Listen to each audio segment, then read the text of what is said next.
નમસ્કાર, હું મનીષા ઠેસિયા। આજના સમયમાં લગ્ન પ્રસંગમાં થતી ખોટી દેખાદેખીના કારણે લગ્ન પ્રસંગ વધારે ખર્ચાળ બની રહ્યા છે અને એમાં પણ મધ્યમ વર્ગ માટે આર્થિક ભીસ વધી જતી હોય છે। ત્યારે શ્રી ખોડલધામ ટ્રસ્ટ કાગવડ સંચાલિત શ્રી ભોજલરામ ઉત્કર્ષ ભવન દ્વારા રાજકોટ ખાતે વૈદિક વિવાહનું આયોજન કરવામાં આવ્યું છે। સમાજ માટે સારું કાર્ય કરી શકાય, દીકરા દીકરીઓના લગ્નમાં થતા ખોટા ખર્ચથી બચી શકાય અને જરૂરિયાતમંદ પરિવારોને મદદ મળી શકે તેવા હેતુથી આ વૈદિક વિવાહ રાજકોટ ખાતે હાલ ચાલી રહ્યા છે। તો શાસ્ત્રોક્ત વિધિથી થતા વૈદિક વિવાહની સેવાની શરૂઆત રાજકોટથી થઈ છે, જેનું બુકિંગ પણ અત્યારે ચાલુ છે। વૈદિક વિવાહમાં જોડાવા ઈચ્છતા પરિવારો આ સરનામા પર સંપર્ક કરી શકે છે।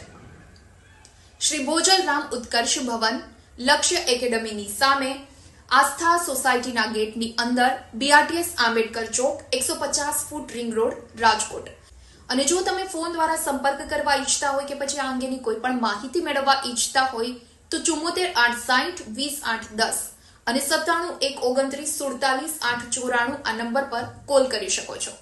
તો વિવાહ પ્રસંગમાં ખોટો ખર્ચ ન થાય અને જરૂરિયાતમંદ પરિવારો કે તેના સંતાનો શાસ્ત્રોક્ત વિધિથી વિવાહનો લાભ લઈ શકે તે હેતુથી શ્રી ખોડલધામ ટ્રસ્ટ કાગવડ સંચાલિત શ્રી ભોજલરામ ઉત્કર્ષ ભવને વૈદિક વિવાહના માધ્યમથી વધુ એક સામાજિક કદમ ભર્યું છે। કારણ કે લગ્ન એ બે વ્યક્તિનું નહીં પરંતુ બે પરિવારોનું મિલન છે અને એમાં શાસ્ત્રોક્ત વિધિ ભળે એટલે એ બંધન પવિત્ર બને છે। એ અર્થમાં તો વૈદિક વિવાહ એ વ્યક્તિગત, આર્થિક, કૌટુંબિક અને સામાજિક સંદર્ભમાં ઉત્કર્ષનું એક ઉત્તમ ઉદાહરણ છે। તો આપ સૌ પણ સમાજના આ ઉમદા કાર્યમાં જોડાઓ અને સાથ સહકાર આપો એવી અપેક્ષા।